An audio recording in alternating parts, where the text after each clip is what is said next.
Anthony Delon, le fils du célèbre acteur Alain Delon, vient de sortir un ouvrage autobiographique sobrement baptisé Entre chien et loup. Le comédien se confie sur les aléas de sa vie et partage aussi sa relation conflictuelle avec son père Alain Delon. On vous dévoile quelques extraits. Une chose est sûre, Anthony Delon n'est pas né dans une famille lambda. En effet, on pourrait dire qu'il a eu beaucoup de chance de naître dans un cocon doré. Pourtant, cela n'a jamais été facile pour lui de porter le nom de son père. Alain Delon était une légende vivante de l'univers du cinéma. Quand ses parents se séparent dans sa plus tendre enfance, le petit garçon qu'il était a du mal à l'accepter.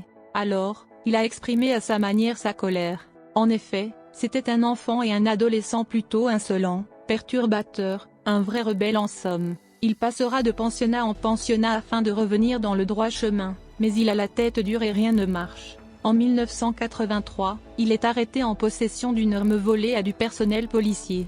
Anthony Delon est apparu dans plusieurs films sans vraiment avoir le succès immense de son père. On peut citer Une épine dans le cœur en 1986, Chronique d'une mort annoncée, La vérité si je mens, en 1997, Police en 2011. Dans les années 2000, il va s'éloigner des strass et des paillettes et s'envole de l'autre côté de l'Atlantique. Il avait besoin de temps pour surmonter ses angoisses. Anthony Delon a vécu plusieurs drames à la suite. Vous savez, on parle souvent de la loi des séries. Pendant une période, on enchaîne les mauvaises nouvelles et ensuite la roue tourne et tout s'apaise. Eh bien, c'est cette période compliquée que le comédien a voulu raconter dans son livre.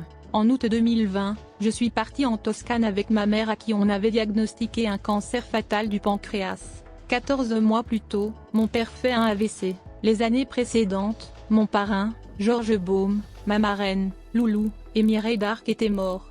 Tous ces événements ont fait que pendant mes vacances en Italie, j'ai ressenti le besoin de raconter ces souvenirs et de rendre hommage à ceux qui ont été mes guides, raconte-t-il au Parisien. Même si Anthony Delon déclare qu'il va mieux, il est évident qu'il reste marqué à jamais par sa vie qui a été semée d'obstacles.